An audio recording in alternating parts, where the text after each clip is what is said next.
everyone to this month's community Zoom call. We are trying something a little bit different. We are going to have Josh Horton here to talk about his voyage around Cape Horn aboard the tall ship Oosterschelde. Help!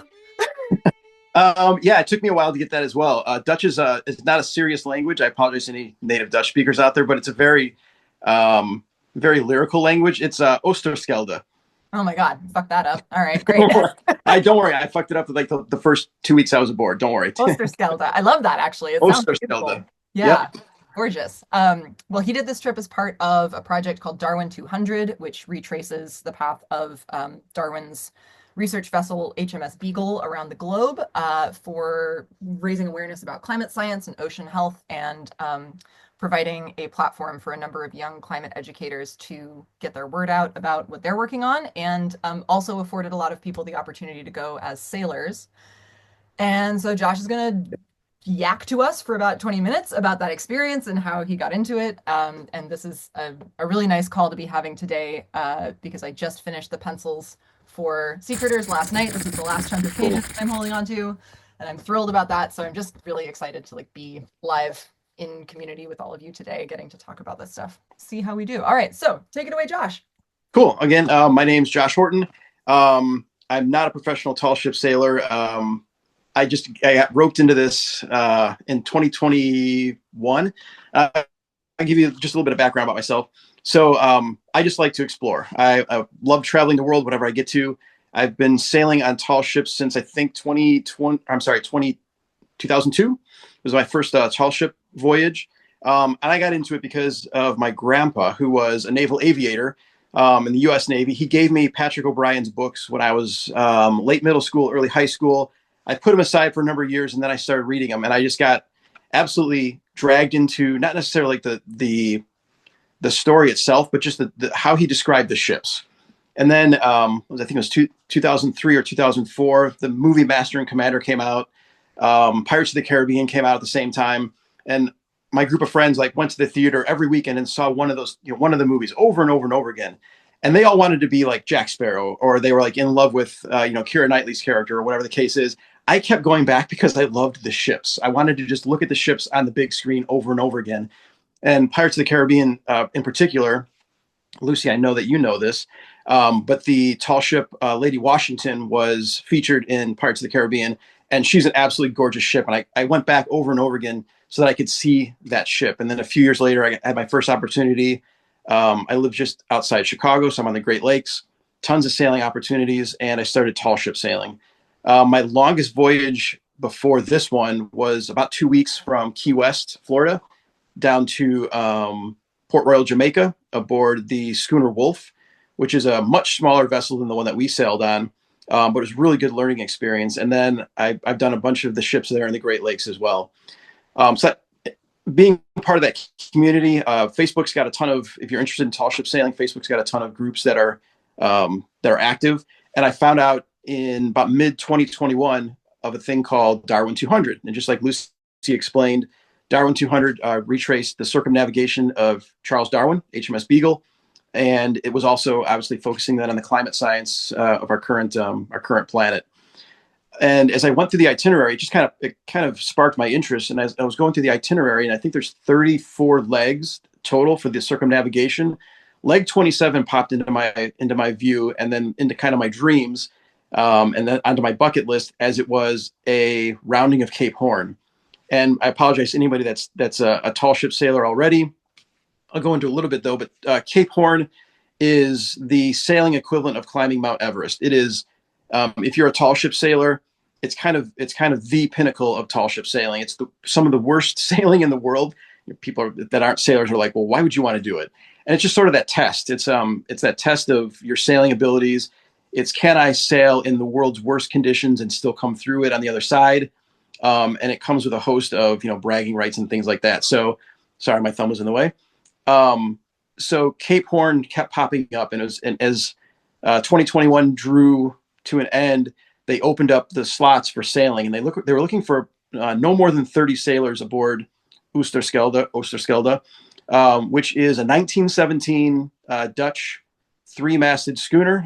She's a topsail schooner, so that means She's got three masts. All of her rigging, for the most part, her rigging is fore and aft, front to back, and they're triangular sails. The picture that Lucy's got up right now, you can see the foremast, and that has actually three square sails on it, which is why it's a topsail schooner. She's got upper topsail, lower topsail, which is flying in this picture here. And then she's got a sail that the crew dubbed the BMF, the big motherfucker, excuse me, because it's not affixed to any of the masts or the yards. We had to haul this thing out every time we wanted to use it, and the captain wanted to use it all the time. And the sail is absolutely enormous. I don't know that I've got any pictures of the forecourse is what the BMF is actually called. But this thing weighs about 300 or 400 pounds of canvas, and it's like wrestling an alligator, as one of our crewmates dubbed it, every time we wanted to fix it. But long story short, 1917 schooner, and that's what we were going to sail around Cape Horn on. So they opened up applications for it. There's an application process. They were looking for no more than 30 sailors, and I figured, you know what, I'm going to throw my hat in the ring. I've always wanted to sail Cape Horn. Like I said, it's kind of that pinnacle of sailing experience. So I fill out my application, I sent it, and I figured, within a week or so, I would get the, thanks for your interest, but sorry, you're not anywhere near qualified to sail around Cape Horn. So I started reading more about Cape Horn, just trying to prepare myself a little bit. And what makes it so dangerous and so volatile is at the bottom of the ocean, at the bottom of the globe, rather, there's nothing to stop the currents going from west to east, the wind, the current, and they just spin around the globe and are some of the worst seas in the world. What makes it even more impressive is that there's an area of land or an area of ocean between South America and Antarctica called the Straits of Magellan. And the seas at that point, our soundings before we got into the Straits of Magellan were something like 1,700 meters. And then as you get into the Straits of Magellan proper, they go to about 120 meters. So you have all the water in the world is now being funneled along with all of these currents and winds and everything. And it makes for just insane sailing. I mean, people have reported, 80 and 90-foot seas, hurricane force winds, ships are regularly dismasted. It is the graveyard of the ocean. There's hundreds of wrecks lying at the bottom. And for 300 years, people have just been absolutely in fear of having to sail around Cape Horn.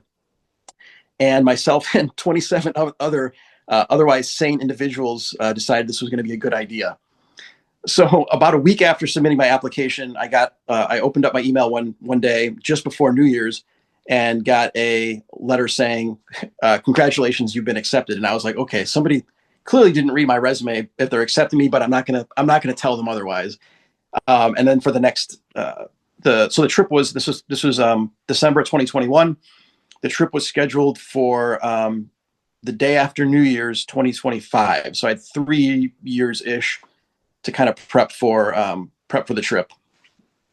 And my idea was I was going to try and get on some of these tall ships in the Great Lakes and get my practice up. And every single one of the ships in the Great Lakes was either had maintenance issues, was down for a refit. So for 3 years, I was unable to sail. And I was just like, this is not going to go well. So 2025 or end of 2024 rapidly approached. I had all my gear together. I was packing, I was unpacking. Space on a tall ship is exceptionally limited. And I knew it was summer down there. So I had to not only pack warm weather gear, so shorts and t-shirts, but also the world's supply of cold weather gear because, we're talking about hurricane force winds coming off of Antarctica, snow, ice, all this kind of stuff. So I literally for like 2 weeks, I packed and unpacked and just tried to cram everything into one big duffel bag and a backpack. And I managed to do it. So just after Christmas, I think it was on the 26th, I flew from Chicago to LA to Sydney, Australia on a 16-hour flight, and then Sydney, Australia to Christchurch, New Zealand. And that's where Oosterschelde was docked. On the 2nd of January, the crew all got together. We were all kind of met each other for the first time on the dock. And I did this trip by myself. None of my friends or family wanted anything to do with this. They're like, you are absolutely out of your mind. You're going to be lost at sea. We'll have a really cool gravestone for you with, like a sinking ship on it or something like that. And that'll be your remembrance after you're lost at sea. I mean, nobody was convinced that I was going to come back from this, and nobody wanted to join me. So it was just me and a bunch of strangers. So we all met for the very first time on the docks in Christchurch, New Zealand, as we were getting ready to board Oosterschelde and depart for Cape Horn. So I was one of two Americans. About half the group that went was from the UK, somewhere in the UK. There's a Canadian. Most of the professional crew were Dutch. It's a Dutch tall ship. She's out of Rotterdam. We had two Germans. One of the girls is from Denmark. One of the professional crew is from Switzerland, and then we had two Aussies. And I think I got everybody. So it was a huge international group of individuals. We all spoke English. English is the language of the sea. So there was no problem communicating, which was good because I barely speak English myself, and that's my only language. And yeah, I don't know if you can see the images at the same time, Josh. I can. On Yep, your iPhone. absolutely. Okay. I just Yep. found the picture of the crew all looking very excited together in their cold weather gear. Uh, Yeah. but yeah, pretty male dominated crew it looks like. But you did have a couple women on board. Yes, I'm trying to remember. I think we had 6 women on board. The rest of the crew, so the other 21 of us were guys. Yeah. Our Darwin 200 representative was a girl named Mara. She's from Germany originally. She's studying in Edinburgh and at Exeter College right now. So she's essentially living in the UK and has been for the last several years. That's us rounding Cape Horn. One of the guys had a drone aboard, and he flew that off the starboard side of the ship so he could catch us going around Cape Horn. I was gonna say, if someone had taken a small boat out during that, that's an insane thing to do. Are you kidding? Right, exactly. And you can actually see the BMF. That's that sail that I was talking about earlier, the forecourse or the main course flying above us. And there, yeah, that's Cape Horn in the background. Looking to see another good picture of the sail in action. I mean, this is the tragedy, and the drone is great for this, is that most of the photos that you get when you're actually working on board a vessel, it's like really hard to capture. Oh, there's a good one. There you go. Yeah, there's all three of our square sails flying together, and you can kind of see the BMF. It's just like I said, the thing is just enormous, about 350 pounds, and it was just a monster. And we had to rig it and unrig it every time we wanted to sail it, and it was just we hated it. It was onto the yard before you set it. Like every time you've got to haul it up there, or is it furled to the yard? No. We have to set it every time. We had to set it on the halyards and clip it in and haul it up and hope that it didn't get blown over the side because obviously once you start hauling on sails, the wind that's what they're designed to do, catch them. And if anything is wrong with the sail, it's going over. And even if it's clipped, just on one of the corners, it's still going to end up in the water. And now we're dragging a sail. And it's just we actually managed to do it perfectly every single time, just by the grace of the sea gods. But it was not fun. Did you guys fun. Carry a spare? Yes, we had spare sails for every single one of our sails was a spare. We had spares for every single one of our sails, rather. We never had to dig them out. All of our sails made the trip, thankfully. But yeah, so when we took the forecourse down, and there's a couple other sails that we had, we just stow them above the. It was, I'm trying to remember what part of the ship it was, but it was stowed on deck, so it was out in the wind and the weather and everything, and we just had to unclip this giant piece of wet canvas and then haul it up every single time. So wow. yeah, it was fun. Yeah, it really was. So you have there's one Darwin 200 representative per leg. Is that how it works? You didn't have like multiple scholars with you? That's correct. So okay. one was kind of elected to go for each one of the legs. Mara, she thought, and originally she drew the short straw, and absolutely loved it. She's a marine biologist by trade. She's working on her PhD right now, like I said, at Exeter College in the UK. And she also got double duty tracking birds as well. So we were trying to track migration patterns for birds as well. And then obviously, like I said, she's a marine biologist. So we were, hauling fish aboard and checking them and tagging things, and it was very cool. So that's kind of the makeup of the crew. We all met the first night, and we realized very quickly that we all came from very, very different social backgrounds. And I was interestingly like dead middle for the age range. So everybody was either 15 years younger than me or 15 years older. And I was dead in the middle. There was nobody else that was my age group. So it was kind of a interesting makeup there as well. Um, but we all got along super, super well. We realized that if we met each other out in the civilian world or, ashore or whatever, we probably wouldn't associate with one another, not because anybody was, you know, weird or anything like that, but it was just, we all came from exceptionally different social backgrounds. But once we got on board, we realized exactly how much we had in common other than tall ship sailing. And it was that right there was probably the coolest experience of being on the ship. And once we left New Zealand, we were at sea for 46 days. And that was the longest that anybody aboard, captain included, had ever been at sea. So we very, very quickly got to know each other very, very well. We were broken down into 3 watches, the red, white, and blue watches for the colors of the Dutch flag. And we rotated through. So every 2 weeks or so, we would go from, the red watch into blue watch and then blue watch into white watch, et cetera, et cetera. And our watches were 4 hours each.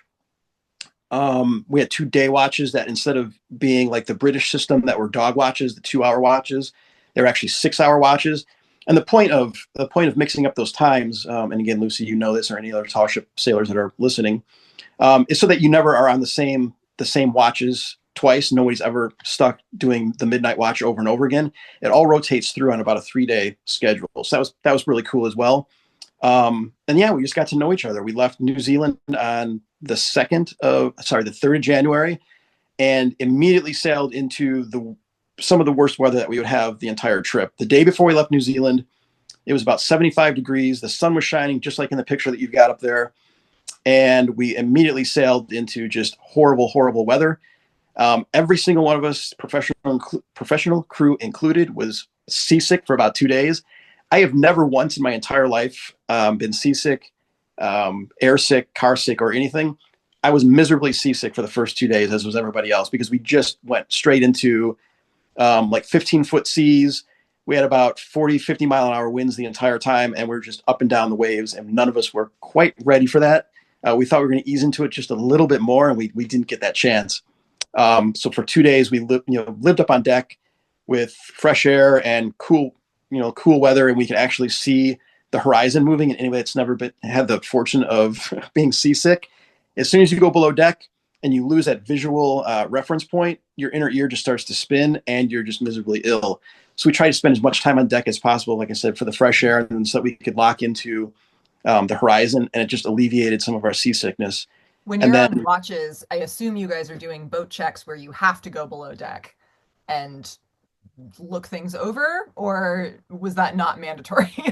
So yeah, no. So that was not mandatory. When we were on deck, we were or when we were on watch, we had there's always almost always somebody awake below deck, just because they were not just they weren't sleepy, or they were getting ready for the next watch, or they were helping cook food, or whatever the case is.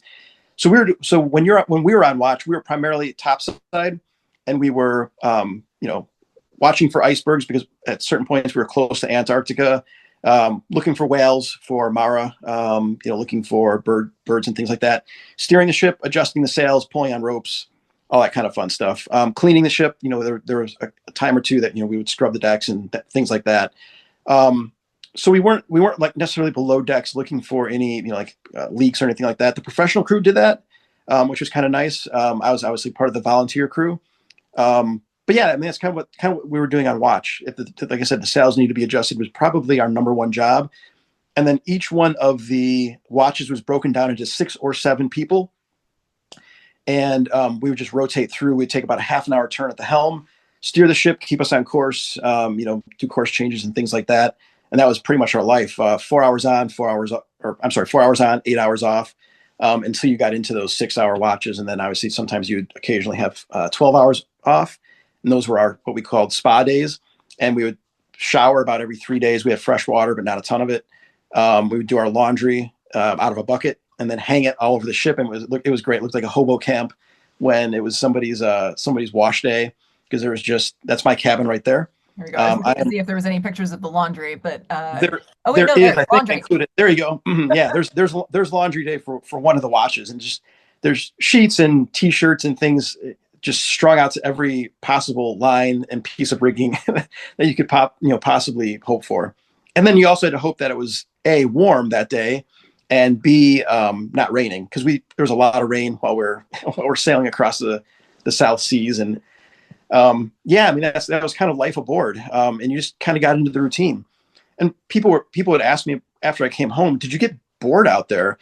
And the answer is no. There was always something to do. Climbing into the rigging was always fun and a challenge, especially out at sea when the ship is, heeling back and forth about 20 degrees or 30 degrees either direction.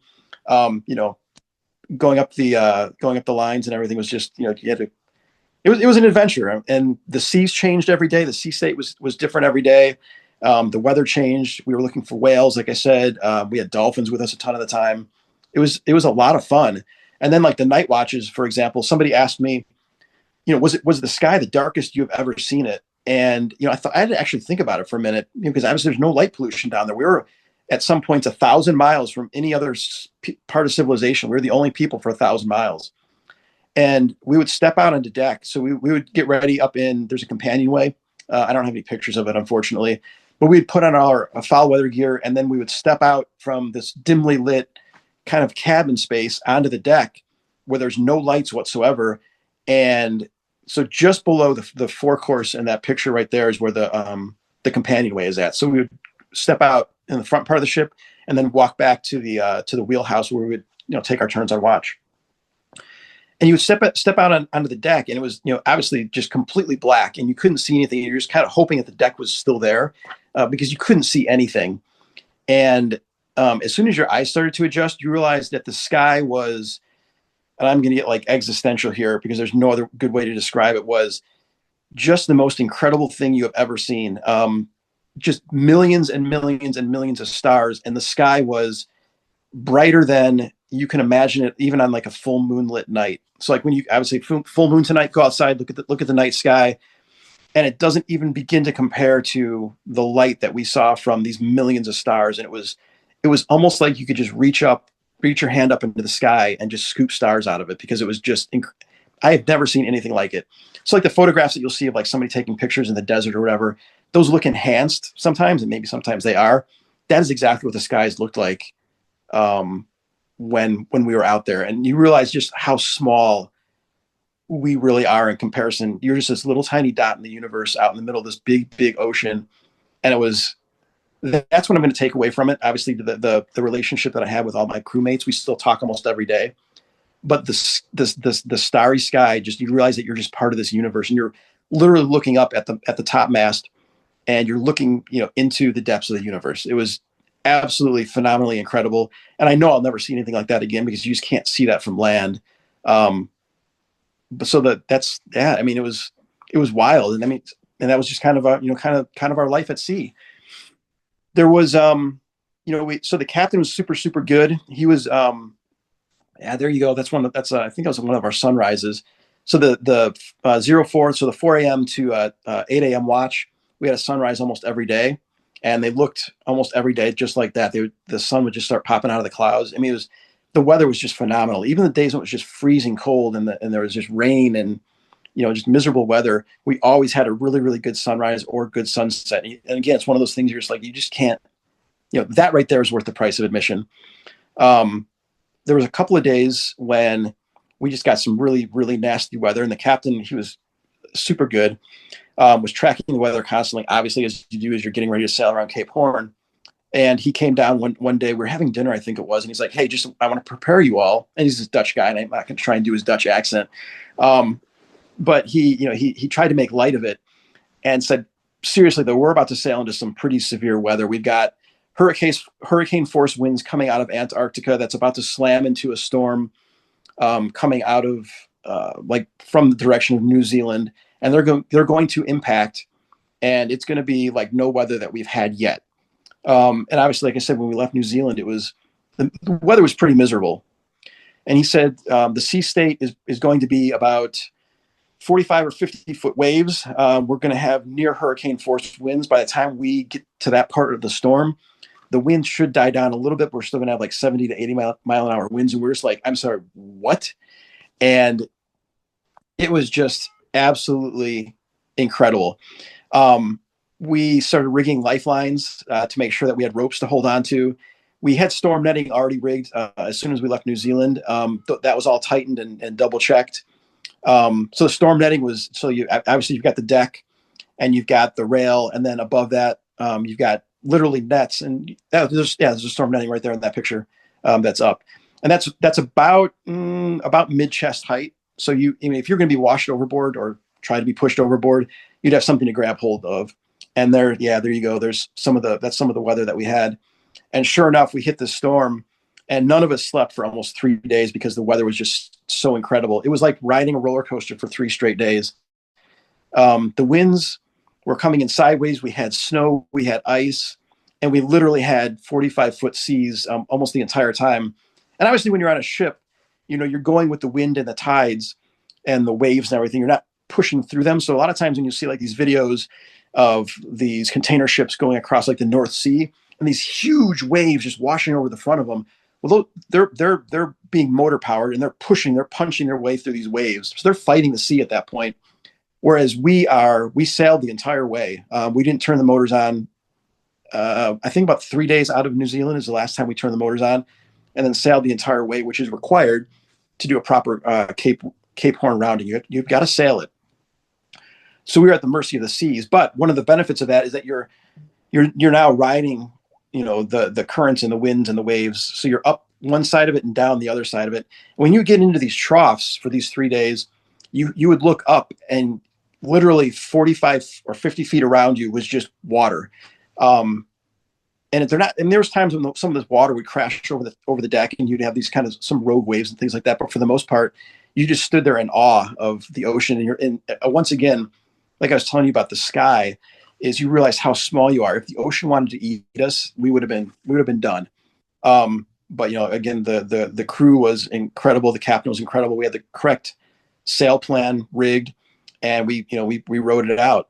But I remember being on watch one night, and we had so Mara would come up, and she would take sea readings as well. She would pull water from the sea in a bucket, and she would measure the temperature and whatnot. And there was one day when the seawater was about 30 degrees, and obviously seawater freezes at a different temperature than fresh water. So she pulled it up, and she's like, "Hey, everybody, the water is -2 Celsius. Everything was in metric."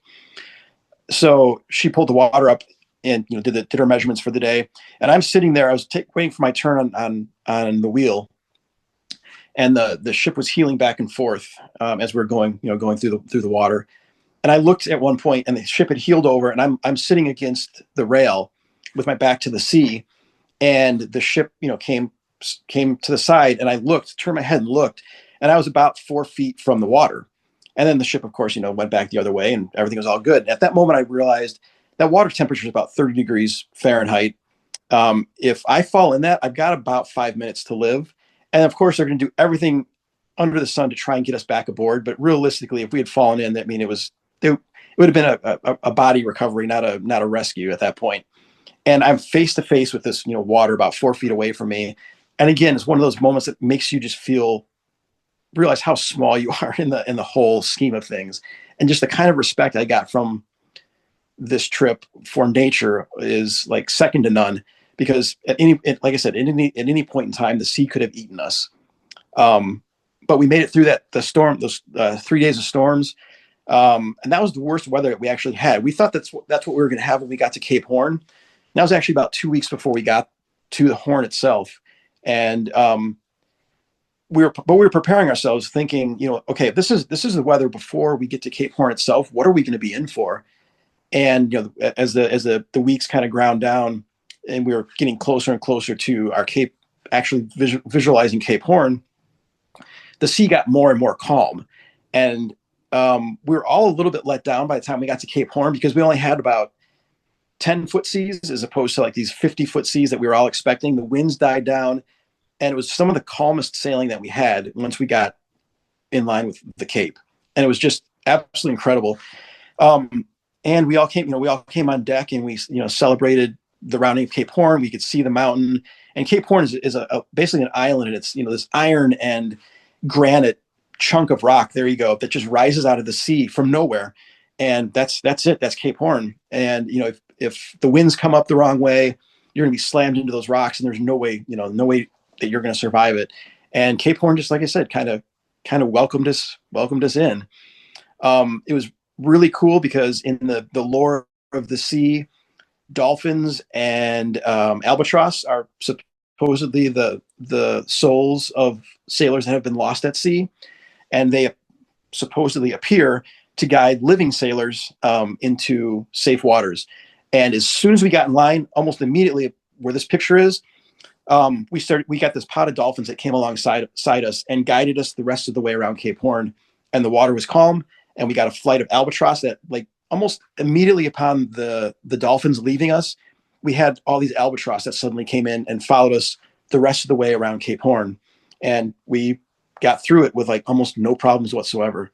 And it was just kind of like one of those moments you stop and you think, and you're like, okay, there's all this mythology about the sea and whatnot, and it's like just one of those moments that sort of hits you, and you're like, wow, there's something kind of just extra special about this.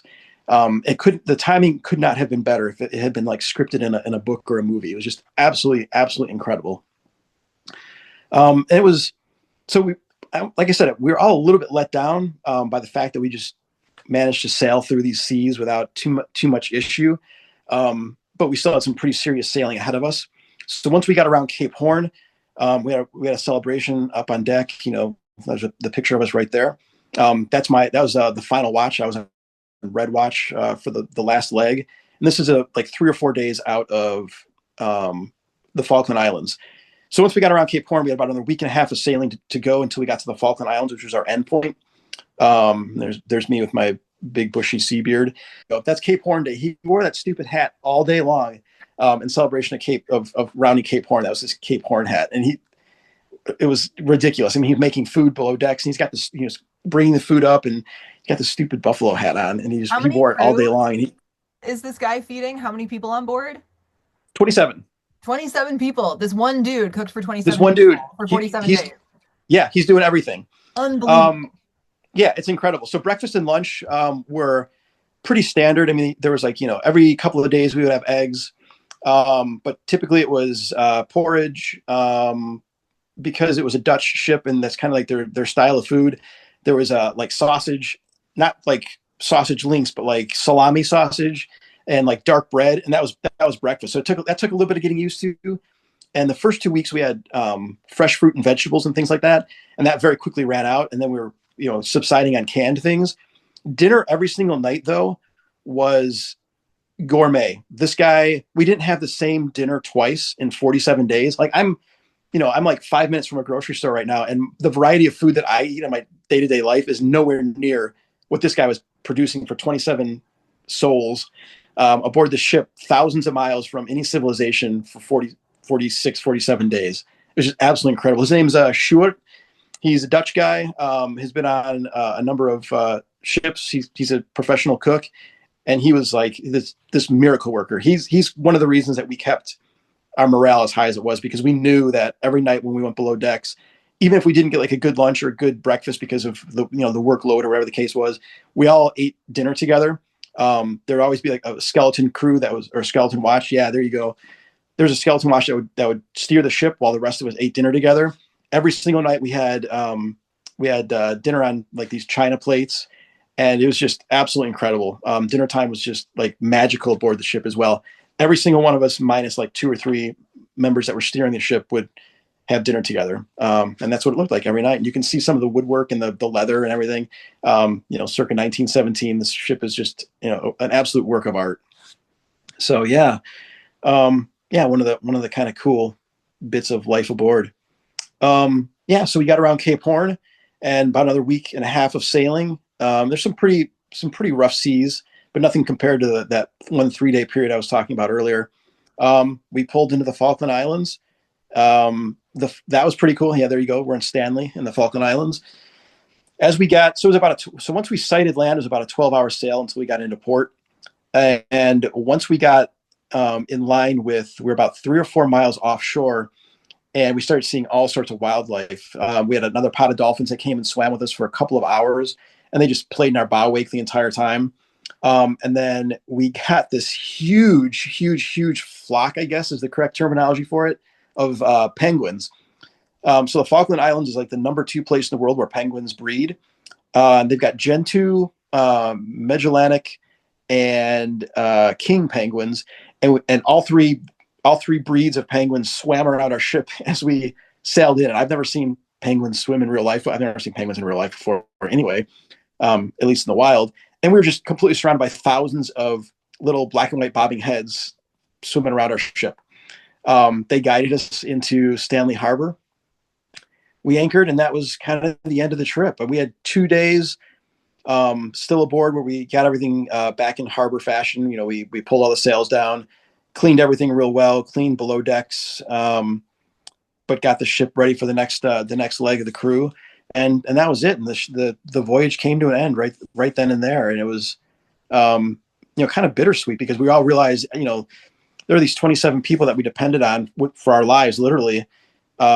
For 47 days. And then we knew at that point, we were never going to see a lot of these people ever again.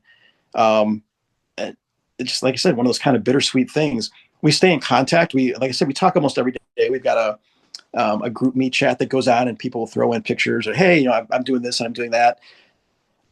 Next weekend is actually a mini reunion. The government of the Netherlands is presenting certificates and medals to everybody that is able to attend. I'm just not able to because I can't get over to the Netherlands. So a lot of the crew is going to see each other then. A lot of the professional crew is actually still at sea aboard Oosterschelde. They are in St. Helena right now. They just finished sailing from Cape Town, South Africa, to St. Helena, which is an island off of the African coast. So a lot of them are going to miss it. Our captain and I think the first mate are going to be there, and then about half of our crew are going to meet up. So we're going to try and do some things like that. We're going to try and all get together maybe next year in the UK, as many of us as possible, and sail one of the tall ships over there. But it's not quite the same. You literally eat, sleep, and live with these people for 46, 47 days, and then poof, that's it. Everybody's gone to the far corners of the world. So yeah, I mean, that's that's kind of it. That's kind of it in a nutshell. There's obviously a lot of details that I could sit here and probably talk for hours about it. But yeah, that's kind of the experience. It was absolutely incredible, absolutely life-changing. Every single one of us said that, it's just something that you can't ever replicate. And all of us came back with a whole new appreciation just for, our world, the ocean, and how precious it is. Appreciation for good people. Obviously, we live in some scary times right now, and just knowing that there's still good people out there. You just have to kind of look for them, and it was a nice, fresh view of just life in general. It was supremely cool. I can't even describe it any better than that. Well, I love that you tried. This is such a journey. Like, thank you so much, Josh, for Oh yeah, for the sure. pictures and telling us about it, and being game to do this. This all happened Yeah, because Josh had reached out about getting a copy of Baggy Wrinkles for one of his shipmates, and then we got to chatting about this, and I was like, well, obviously you should come and talk about this in front of everybody because how fucking cool to yeah, have done this. yeah, and we, yeah, and we. I mean, we made it. We did. We accomplished all of our goals, and um, yeah, I mean, it was just absolutely spectacular. It was, yeah, I don't know how else to say it. It was And just, I don't have a sense of like how often traditionally rigged, like large tall ships are rounding the horn. Because I know, you've got people doing circumnavigations these days, yeah, smaller sailing vessels where it's a big deal and people are doing it. But do you have a sense of how often traditionally rigged vessels are making that crossing? yeah. So actually, I'm glad you brought that up because I meant to talk about that, and I missed it obviously in trying to get all the other details. So there's another tall ship, and they're kind of sister ships. They're not. They're so Oosterschelde is rigged again. She's a schooner. She's rigged fore and aft. Um, there were there's another ship that's again her sister ship called the Europa, and she's bark. She's completely square rigged, and the two of them are about the only two traditionally rigged tall ships that still make the rounding. And the last time, so they both did the rounding this year together, or within about a month of each other. And the last time they did it was about 13 years ago. So no, and they have no plans at this point of doing another Cape Horn rounding for the foreseeable future. It's going to be at least another decade before they even begin to consider doing it again. And like you said, Lucy, there's somebody will go out in their 30 or 40 foot sailboat and try and do a rounding of Cape Horn, and that happens not infrequently, maybe once or twice a year. And then, of course, the ocean races. If you're aboard, if you get into all the ocean racing and things like that, they do it almost every year. But again, those are usually solo ships, and they're usually sailing, within a couple hours of each other if anything really serious goes wrong. But an actual traditionally rigged tall ship, you're talking maybe once every decade or two. Yeah, that's wild. I mean, Yeah, genuinely, what a once in a lifetime experience.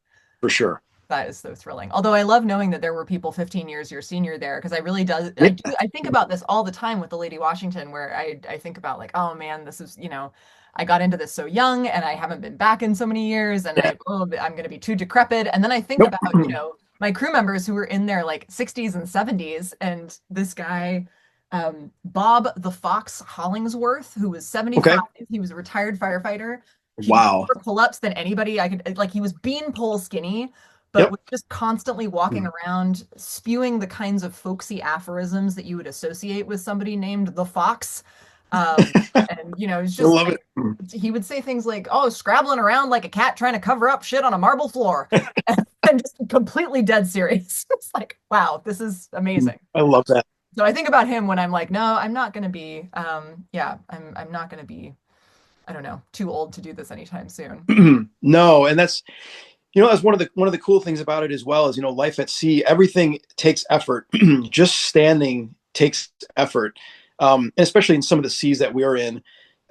One of the things like I hated every single morning was, or every single whatever time period before going on watch.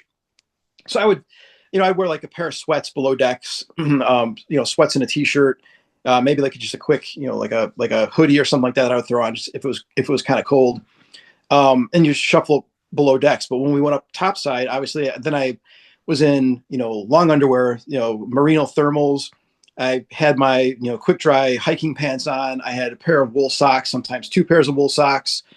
Um, I had my, yeah, there you go. There's my waterproofs. Yeah, this Um, is like, and these aren't Gumby suits. They're not like survival suits. no, no, This is yeah, just no, like foul weather gear. yeah, exactly. It's just designed to keep you dry. So if I had fallen in the ocean, I mean, I would have been soaked almost immediately because the water would just get in all the crevices and things.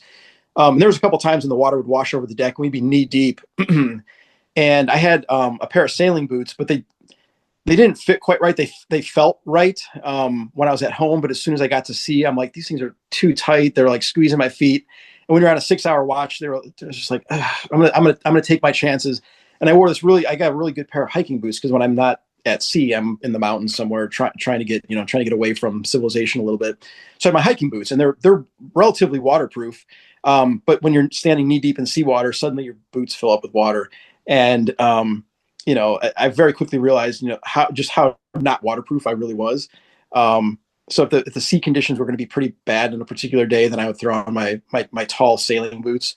But yeah, I mean, you just did everything you could to try and stay warm and dry. I had this big, heavy cable knit sweater that I brought. Obviously, that one picture you just showed.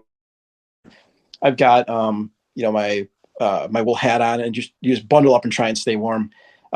But trying to put on my socks every morning. The point I was trying to get to is, it was like fighting with every force of nature just to try and pull on a pair of freaking socks every morning, and I dreaded it. That was like the thing I hated every single day when I was going on watch was I got to put my freaking socks on now, because you can't stand up. You can sit on the floor and try and slide back and forth as the ship is heeling port to starboard, left to right, but you're sliding across the deck, and trying to stand is nearly impossible because you're trying to balance now on one leg as you're trying to then shove your foot into a sock, and it was just everything aboard a ship requires massive amounts of effort.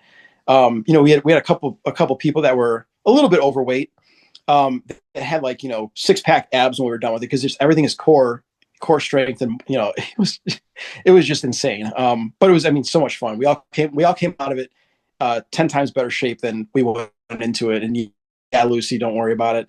When you're 80 years old, you could probably still sail a tall ship, because we had people, I think our oldest member was 77, and he was up there doing.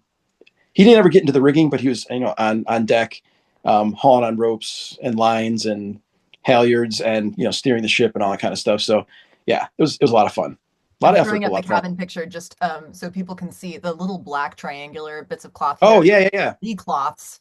And when you're Yep. talking about like sloshing around when the ship is underway, because obviously these bunks don't have like the same kind of guard netting. No. But these are quite small. Were there two per bunk, or was it just like your legs would flop out and then you'd have to? So yeah, you just sort of cram in there. So that's it. This is actually the biggest cabin aboard the ship. There were three of us in there, Mike and Christian and myself. Christian, my buddy that you signed the book for. That's Christian's bunk straight ahead. I'm just above him with the lee cloth. That's my bunk. And no, you just sort of slam yourself in there and just hope for the best. We actually, I don't know if you can kind of see it in the picture, but I've got life jackets underneath my mattress to try and push me toward the bulkhead. Uh, yeah, you can kind Doesn't of see really how. work, but it Yeah, no. camps. But anyway, yeah. Needless to say, like I said, there's life jackets underneath there, with the sole purpose of pushing me away from the edge. We actually had the day when we had those really, or one of the days when we had those really, really heavy seas, when we got that huge storm. We had another guy, a Dutch guy named Heiss, who got thrown out of his bunk and just by some miracle managed to not go face first into the basin, the sink in his cabin. Oh, He missed it all. Just ended up in a heap on the floor, but he got concussed and ended up moving to our cabin. So my cabin and Christian's, or I'm sorry, my bunk and Christian's bunk are on the starboard, the right side of the ship, and my feet were toward the front. So the two other bunks that you see are they're broadside along the ship, and Heiss ended up taking the top bunk there. We had a bunch of gear stowed, and it was way easier because obviously if you're going to slide, or if you're going to slide toward one way or the other as the ship is heeling left to right, you're going to just slide through your bunk. You're not gonna actually going to get thrown out of it. And when he got thrown out of his bunk, he actually the seas actually tore the lee cloth, and that's why he ended up getting thrown out because the seas were just so fierce that day that the lee cloth just broke. So wow. Oh my yeah, God. it was wild. I want to open it up and just see if anybody else has any questions. Yeah, for sure. Happy to throw stuff up if people want to type it in the chat, or you can unmute yourself and jump in if there are any things that people are curious about. Obviously, I can ask more questions because I have a ton. But yeah, I want to make room for other people. Ian, I see you. Yeah, I just before I run off to work, who was the captain and mate? So, oh, I'm not gonna be able to pronounce his last name, but the captain was Martin. Ah, First mate. Oh, I'm sorry. Oh, yep. and the first mate was a guy by the name of Boudewijn. Both Dutch tall ship sailors, with 20 years of experience plus for each one of them. Yeah, there. I mean, if you go to the Oosterschelde's website, they're both prominently listed there. They will both be at the ceremony next weekend. Just tremendous, absolutely tremendous professional sailors. Incredible. Yeah, I've actually said with I thought Martin was the Oh yeah, was yeah, the yeah. captain. So Boudewijn, yes, I've got some beautiful pictures of Boudewijn. Oh, Um, right on. yeah, so fantastic guys. I wasn't sure if Jenny. I thought Jenny might be the mate at the time, but maybe she was off for She that was a trip. following leg. So yeah, so Yeah. the professional crew, every single one of them rotated. Actually, Boudewijn made the trip from Stanley to Cape Town. So he was at sea. Obviously, we stopped, but he was at sea for almost 3 months by the time they got to Cape Town. He just, I mean, that was a long time. But the rest of the professional crew all rotated off, and Jenny came on. She was the first mate. He ended up being Boudewijn ended up doing. I'm trying to remember what his position was for the Cape Town trip, but he, He, you know, he he, might have switched to bosun. That's what he. I think that's what he yeah, slides into. I think you're right. And Jenny was first mate for the Stanley to Cape Town. Yep. So That's Jenny, fantastic. yep, yeah, it's cool that you know them. Very Yeah. cool. Thanks, Josh. I've got to run to work. Thank you so much for your time Yeah, on this. Lucy, thanks for getting us together. Absolutely glad you could be here. I'm glad we had some very cool. sailors in the audience. And then I've got two Yeah. questions for you from Frida in the chat. Two options. One, what is something about this whole experience that you wish you got more chances to talk about? And the second question, which you can choose between or answer both, is what was a pleasant surprise during the trip? So I guess nothing really that I didn't get a chance to mention. I think I just probably I could have just talked about just just like I said, the obviously I went on for a little bit about the sea and the stars and everything. Just the inc- incredible like connection with nature that you feel being aboard the ship. There was one point that kind of a cool story. So we were so Martin, the captain, charted things out, and we were about 1,200 miles from any other human on the planet at one point. We were just in the middle of the Pacific Ocean, the South Pacific Ocean, and the International Space Station flew over. The ISS flew over. We could see it go through the sky, and we actually had Starlink aboard. So because Mara was transmitting her data back to I can't remember, somewhere in Rotterdam, where they were collecting collating and collecting all of the data for our trip. So we're actually able to stay in contact with humanity a little bit, but we're able to use one of our apps, and we're able to track the ISS, and we're able to confirm, yeah, it's the ISS flying above us. And the ISS flies at about 60 miles above the Earth's surface when it's in orbit. And at that point, we realized just how kind of cool that was. The astronauts in the International Space Station were our closest human contacts at that point. And again, it was one of those things that just makes you feel incredibly small. And you read like these books about these desert explorers and people getting lost in the Sahara, and they're like, oh my God, they're 250 miles from any civilization. We're like, dude, I would take 250 miles any day, because right now at this point, if something had happened, like if somebody had fallen out of the mast or whatever the case, we asked Martin one day, what's the contingency? And he's like, well, we had a doctor on board. She's Dutch, and she would do her best to stabilize us, but he's like, it would take about 8 hours. We're in the middle of the ocean. It would take 8 hours for either the Chilean or the New Zealand Coast Guard to find us, but they would find us by plane, about an 8-hour flight. And he's like, the thing you got to remember about that, though, is that's a jet, or a propeller craft, or whatever the case is. It can find us and it can locate us. It can't pick you up. They would have to rally their fastest boats, and it would take about a week to 10 days to come get us. And it was another one of those things that made you realize just how on our own we really, really were.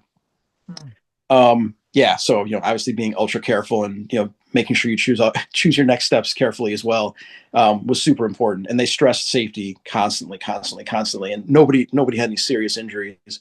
So that's one of the things I could just talk about for days. And what was the second question? I'm sorry. Oh, pleasant surprise. I think the most pleasant surprise was just how close the crew became. Like I said, being on land, not people that normally we would have all associated with. And again, not because there's anything wrong with them as human beings, just outside of our normal social circle. Different interests and different life experiences and different ages and things like that. The most pleasant surprise was just how close we all became, and how much we realized, despite age, socioeconomic background, life experiences, nationalities, language differences, and things like that, how much we all really do have in common. And I think that's kind of a global message we can all take away from this as well, is realistically all the problems in the world. If you just sat a bunch of people down together and had a couple of beers or had a meal together for a few days, just how much we have much more in common than we have different. And I think that people just don't realize that, and that's probably what causes half the problems in this world right now, is that we think we're much more different than we really are. Yeah, that's a beautiful way to put it. And that kind of, I mean, I think it comes up a lot, right? When you take people and put them in any kind of wild Yeah, environment, right? Backpacking trips or river rafting trips or yeah, sailing trips. It's like if you remove humans from society and then are like, okay, Yep. we're reliant on each other, like genuinely what you have is one another. yep, And that is, we live in societies that alienate us from that fact so intensely and frequently.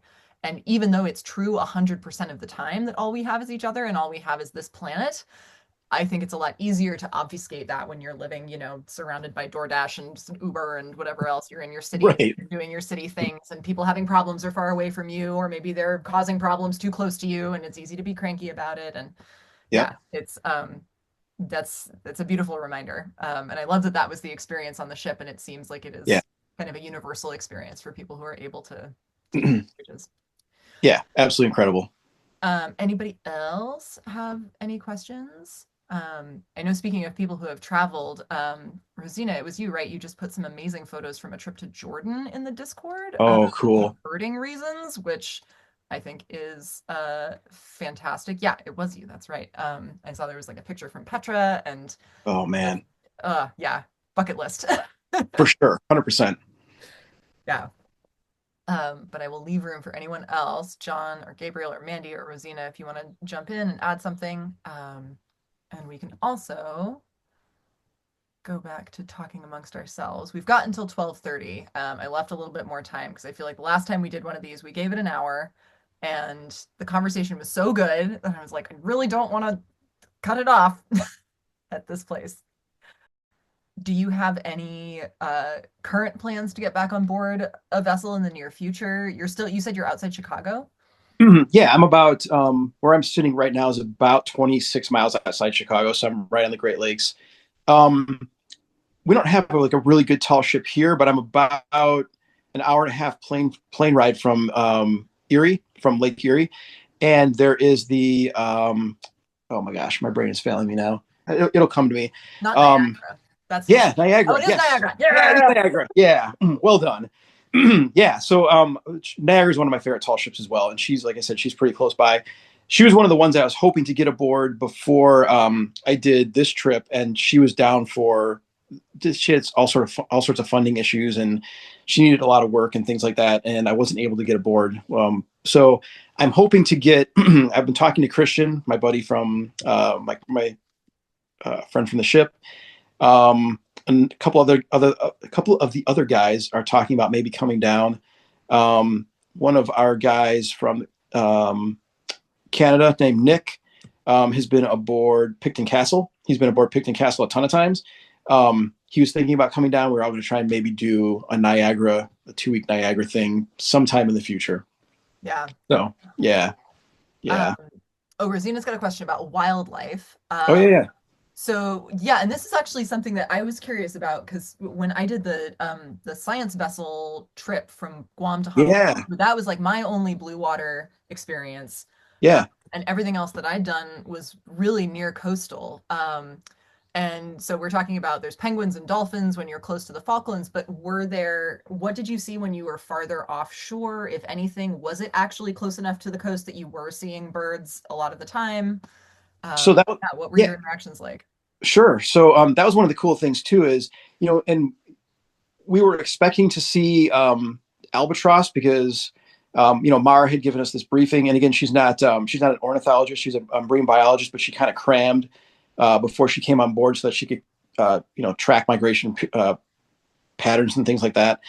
So we expected to see a lot of albatross, and I had no idea that albatross fly like they do. I guess according to what Mara was telling us, albatross will basically only hit land to mate and raise their chicks, and then they take off again, and they'll literally fly for, you know, 270 days and just remain airborne. And so we had albatross the entire time we were aboard. And the albatross, there was a couple. We fished while we were out there for a number of reasons. Obviously, to try and supplement our fresh food, but then also to check, microplastics in their stomachs and things like that. And the albatross I've come to find that albatross are basically just giant pigeons. They were trying to steal our fish off the lines the entire time. They were the biggest, and of course, albatross are the souls of dead sailors, so you can't, we're not going to shoo them off or whatever. But these albatross were such a pain in the ass the entire time. Did Beautiful they ever birds. They're our land on the only other ship at contact. all? Like you're saying they're staying airborne. Do they ever land on board or are they No, no, nope. We didn't. They never landed on the ship at all. But they would fly like right alongside us the entire time. We had albatross. There's this one albatross that had like these black tips on his wings, and one of his wings had like another white tip on the black tip. So he was pretty easy to track. And my thumb keeps getting in the way. I apologize. And so he stayed with us for like days. And he would kind of fly off, and then he'd come back again. But yeah, we had tons of birds, seabirds. We had oh my gosh, petrels that flew with us for quite a bit of time, which are just basically smaller albatross. Um, we had dolphins, we had humpback whales, we had Pacific. I'm trying to remember. We had like 3 or 4 varieties of whales. We were hoping to see some sperm whales, but we didn't. Tons of different kinds of dolphin. We had some sunfish, like the big sunfish. They look like bullets with, like artillery shells, basically with fins that swam by the ship at like low speed. So we were able to see them a couple times. How big were they? Because they can get huge. They were huge. Yeah, they're enormous. Mara like was trying to do some visual calculations, and I mean their fins stuck out of the water 4 or 5 feet. I mean, they're just absolutely enormous. They're huge. Yeah. So the first week I was on watch, I was on White Watch with a guy named, there you go. Yeah, you have to ship for this because I think sunfish are just so bizarre. And they're just weird. Yeah, they can also they do a thing where they float on the surface. Oh, here we go. There you go. Yep. Where they like turn sideways and end up on the surface, and they've got these itty bitty little fins, and so they're just kind of like flapping on the surface, waving at you. Yeah. So yeah, we saw those goofy guys a couple times. There was one night that I was on watch. One of our Australian guys I was pretty good friends with, and he got hit in the head by a flying fish at like 2:00 in the morning. It just jumped out of the water and smacked him square in the back of the head. He thought that I was messing with him. He thought that I had actually smacked him because I was sitting next to him. He's like, "Dude, what the fuck, man?" And I was like, "What? What are you talking about?" He goes, did you just hit me in the back of the head?" I'm like, "No." And he pulled his flashlight out and shined it, and it was just this flying fish flopping around on the deck. We obviously took it back and threw it back in the water. So we had flying fish, and there's one night when we were maybe a week out of New Zealand, so the water was still relatively warm, and you always hear about the bioluminescent plankton and shrimp and everything. The entire surface of the water, like it was almost like ghostly. The entire surface of the water around the ship was this green glow. And I'm not talking about like, if you squint and kind of look sideways a little bit, like it kind of looks like it might be glowing. Like the surface of the water was like somebody cracked open like glow sticks and poured it into the water. It was absolutely incredibly insane. It was so cool. To see that. It's like the top 10 most magical things on the face of the planet. Yeah. Yeah. So imagine if you will now, picture if you will, you're sailing through the ocean, and the seas were relatively calm at that point, and the entire surface of the ocean that you can see is glowing green. And then you look up and you see the sky as I was describing it, with like the millions of stars out there. And it's like, you're like, are we sure we're still on the planet? Or are we like flying through like some weird space time? It was so cool. Yeah. Yeah. But my envy knows no bounds. This is fantastic to be able to live vicariously through you for this trip. Yeah, very cool. I'm glad I got there. Yeah. Incredible. I love it. I love it. I had a technical question about sailing stuff, which was whether your previous tall ship experience had been more square sail or more fore and aft sailing. Like, was there any adjustment for you moving to a schooner rig? Did you already have experience with that? What was that transition like for you, if anything? Yeah. So the ship that I sailed from Key West to Jamaica, I don't know, like, what was that, about 15 years ago, I guess. Was another topsail schooner, but she was about half the size. She's a schooner Wolf out of Key West, Florida. Pretty cool ship. Not nearly as visually impressive as Oosterschelde. Oosterschelde is partially funded as a museum ship by the government of the Netherlands. So she's just immaculate. I mean, the Wolf is privately owned. Still absolutely beautiful ship, but the Wolf is a schooner as well. Two-masted. I think she's two-masted. The Oosterschelde is 120 feet long, and Wolf was like 67 feet. So much smaller schooner. So I had a little bit of experience schooner sailing, but the rest of my experience has been square rigged. The difference, I think, was we sailed mostly with our square sails, the upper topsail, lower topsail, and the main course. But all my we didn't get to climb in the rigging nearly as much. Let me put it to you that way. Everything was mostly done from the deck. All the halyards and all the lines could be adjusted from deck. So I didn't get nearly as much time in the rigging as I thought I was going to get. Yeah. I think that was the biggest difference from a square rigger. Were you guys furling when you're working with the square sails on the foremast? Like, are you climbing up to furl entirely, or were they set often enough or consistently enough that you were just maybe reefing or unreefing, or like what was the So yeah, so again, everything could be done from the deck. So the only time that we were ever really furling the sails and then you know attaching them back and keeping so when we went into some of the heavier weather, we actually were so that 3 day period when we were in the really really bad seas, we only had one of our four staysails flying. None of the other sails were up, and then we actually took that down and put up our storm jib, which is just for anybody that doesn't know, just a really small triangular piece of canvas from the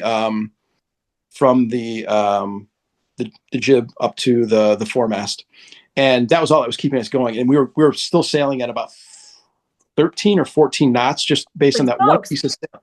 Yeah, yeah, It's that's how bad fast. this. Yeah, that's how bad the storm was. It was just, Wow. and we were like, oh, please don't lose the storm jib, because I don't know how we're going to rig anything else, because we had to take Wow. off. Yeah, we actually had to pull down one of the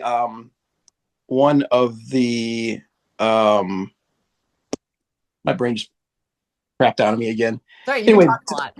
yeah. To put up the storm jib, we had to take down one of our other sails.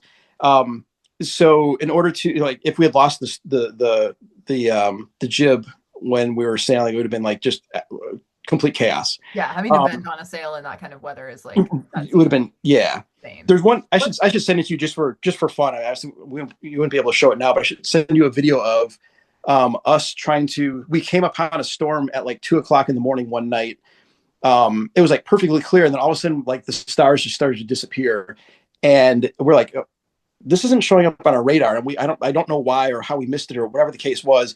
We ran into a squall at like 2 o'clock in the morning, and we had to reef one of our schooner sails. So there's video of us on the, and obviously it's rigged fore and aft, but we're up on the yard, and we're trying to put reefs in this sail in, like, I don't know, 50-mile-an-hour winds with like rain coming in sideways. There's water just pouring off of everything. We're all like holding on, and like, this is what it's all about right here. Wow. It was super cool. Yeah. Unbelievable. Yeah. I Yeah. have It another was so star much fun. question from the chat. Rosina was Yeah. saying, because there are so many stars, are you still able to pick out constellations, or does the noise start to overwhelm where everything is? So the big constellations, yeah, we could still pick out. And you're south of the equator, so we're not talking about dippers and north stars. We're talking about Southern Cross, right? That's Yeah, exactly. played down there. Yep. And the Southern Cross was incredibly cool to see that, because it literally was like right above our main mast the entire time. Like, it just like sort of hung up there. And you could pick that out. You could pick out, so Orion came up, but Orion was upside down. It was just like the most bizarre thing ever. I'm like, this is not the way this looks, or should look. We couldn't see any dippers. The Pleiades we could see at times, but that would very, very quickly be overwhelmed by just the sheer number of stars that were out there. Yeah, I mean, there's only about two or three constellations that we could really, really see. We could always see the Southern Cross. It was super bright. We could always see Orion. Much beyond that, though, everything started to kind of just like mix in. There were just so many stars. It almost looked like the sky was full of glowing clouds. It was just, I can't even describe it. It was just insane. That's amazing. So Another cool. question about Yeah. what people got up to, because when you're not on watch, I mean, when it's super heavy seas, you're just kind of clinging to the Mhm. horizon and trying not to vomit. And I love the representation Yeah. of adage that, there's only well, I guess they say three kinds of sailors: those who have been seasick, those who will be seasick, and those who are lying. Because even Correct. knowing that, like, even people who say I never get seasick, I never get motion sick, like, there are conditions Yeah. under which that will happen, and it's good to maintain a little bit of humility about the prospect. For I sure. say this is someone who gets seasick super easily and is always vomiting, so it's like, it's nice for me to see. But yeah, I feel like sailors always tend to have really interesting, like, handcraft hobbies or things that they are using Yeah. keep busy? Were people reading? Were they listening to audiobooks? Was it high tech? Was it low tech? Were people knitting? Like, what were folks occupying themselves with in their downtime? Oosterschelde has a library. So the picture that you showed a little bit ago of the table all set out with the china plates and everything, so on the port side, the left side of the ship is like the whole wall is lined with books in like these really cool ornate glass cases, obviously to keep the books from flying off onto the table or whatever. So there's a ton of books. A lot of people brought books. It was way more high tech than I thought it was going to be because like being on Niagara was more of like people doing embroidery or knitting or whatever the case is. We fortunately didn't have to do a lot of like sail repair or anything like that, or any sort of traditional. A lot of that stuff was already done, and we didn't. It was done well enough that we didn't have to repair anything. So a lot of it was way more high tech. We'd still congregate. We would, if there was time, we would all get into like big card games. Backgammon was hugely popular. Just socializing, sitting around. While we weren't necessarily talking to each other the entire time, everybody was always together. Like nobody would like drift off to their cabin and like lock themselves in and not socialize. We were always together as a group. There was a so about twice a week, we actually had people give talks. So we had a screen like in high school or whatever. They pull a screen down or whatever and a projector. And we had Heist, the guy that ended up in my cabin that flew out during the one bad storm. He actually works at the Hague as a cartographer. So he actually preserves and catalogs 500-600-year-old maps. So he gave us talks about the history of sea charts. We had another guy that gave a talk about the history of rum in the Royal Navy. We had another guy who is from the UK. He's from Bristol, but he now lives in Bermuda, and he is part owner of a vineyard in Argentina. So he gave us a talk about wine one night. That. Yeah, right, exactly. So amazing. Right, and he actually brought some wine aboard. We all there was one night when we all sampled his wine. And he gave us this talk about he raises Malbec grapes. Or I had no clue before this trip. So there's a lot of that going on. Like minor socializing, sharing of just people's backgrounds and things like that. And everybody's, like I said, everybody just hung out. Even if we weren't necessarily actively socializing, we were always all together. And a lot of books were being read, passed around. Yeah. All nautical in nature, or did people bring stuff outside the realm of nautical fiction or nonfiction? So we all, I don't know if it's sort of a collective, the university sort of came together and gave us a hint, but I don't think anybody brought any nautical books with them. There was plenty aboard in Oosterschelde's library if you wanted to read some Patrick O'Brian or you wanted to read some Treasure Island or something like that. But everybody else brought somebody cleverly brought 1984 aboard. That made the rounds, being as frighteningly relevant today as it normally. I think everybody aboard read 1984 and said, "Isn't this supposed to be like a work of fiction?" But Dracula made its rounds. Dracula. But I don't think there wasn't a lot of Dracula. Yeah, Bram Stoker. Yeah, it was so odd. And that was like huge. Like we had there were discussions about Dracula, and people that had never read it before. They're like, "This is not the book that I thought it was." This is a series of letters written in book form, kind of a thing. And we all had like these literary discussions, and it was fun. Like I said, just people that never would have necessarily gotten together and hung out in real life are suddenly like best friends now. I love so that cool. There's a Dracula thread in this tall ship. I just started corresponding with this guy Matt Kirkland, who ran a project called Dracula Daily, where reconstructed. He basically took Dracula, turned it into a chronological newsletter project where the letters from Dracula were delivered on the date that they were dated in the book. Cool. A newsletter subscription list, and he's run it 2 times. I think in the first year it was like a couple thousand people went, and it was cool, and people had a good time. And then the next year when he ran it, it was like tons of people, like huge numbers of people did it, but the universal response was a lot of people saying exactly that. Like, this is buck wild. This is not the Dracula that I was taught about in popular culture. And it sparked fan Yeah. art and derivative works and community groups and like this whole. There's a talk that he gave about it on YouTube that I'll put in the Patreon chat because it's worth watching and very fun to see how something like Right that on. can grow. And like to Yeah. have a captive audience of 27 people who can have a de facto book club who are all kind of trapped together in an Yeah. environment like that, it just seems like a great location. Yeah. It was super cool. So much fun. Yeah. Okay. Speaking of having people trapped in a space, we've got a couple minutes before we need to wrap up. And I wanted to know, is the Darwin 200 voyage still ongoing, or have they concluded? Yeah. Nope. So Oosterschelde just got to yesterday or the day before, just got to St. Helena, off the coast of Africa. So Ascension Island, St. Helena, those two island groups owned by the UK. But they just got there. They're going to be doing a whole bunch of scientific experiments because that's where like Jonathan, the Galapagos tortoise, lives on. I think he's on St. Helena. He's like 150 years old. There's a cool picture of him somewhere with Queen Victoria. She met him in like 1870 something or whatever, and he's still kicking it today. So they're going to be doing.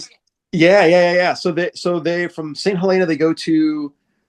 Oh, I'm trying to remember where their next stop is, and then onward to they'll be back in Portsmouth, in the UK, within the month, and then that'll be it. There's like still things for people to follow, and if they want to do that, yeah, I think the Instagram handle is Dutch Tall Ship. Is that right? You got it. Yeah. Yep. Because I guess people don't want to say Oosterschelde and have to over and over and over again. So just the Dutch one. So there's Dutch Tall Ship, and then Darwin 200. I think it's just darwin200.com if people want to go learn about the voyage. And yeah, do you have any online places, Josh, that you like share about the journeys that you're going on or the sailing that you're doing or anything you want to plug before we sign off? I don't. I just I guess I don't find myself that interesting that I mean I'll post like on my Facebook. Just I'll go for like a cool hike. I'll jump in the car and like take a road trip for the weekend. I'll go up to Minnesota and go to like Lake Superior or something like that, and I'll be like, maybe somebody will be interested. I'll throw some photos up on my Facebook. But no, I don't really do. I don't really have like an online presence a whole lot. Of course, I think for a lot of sailors is that it's not generally people who there's a reason you run away to sea, and it's not so that you can put stuff on the gram. It's often so that you can be like away from that. So, exactly. But I feel really lucky that we got to have this as at least a little bit of a record for posterity. You speak about it, and it's great. Oh, thank you. Experience. And thank you everyone who was able to tune in live. And if you're catching this on the replay, enjoy and join us next month. We will be having another community Zoom. I actually already got a pitch from another patron about living at McMurdo Station in Antarctica. Cool. So we've also got we got a lot of down under activity. I'm hoping maybe we'll get some Arctic folks or other northernly clime people. But this, if you're catching this outside the confines of it, this was all made possible by people on Patreon. Thank you, people on Patreon, for doing this. If you want to find more of that sort of thing, it is patreon.com/Lucy Bellwood is where I am located and all these fine people are located.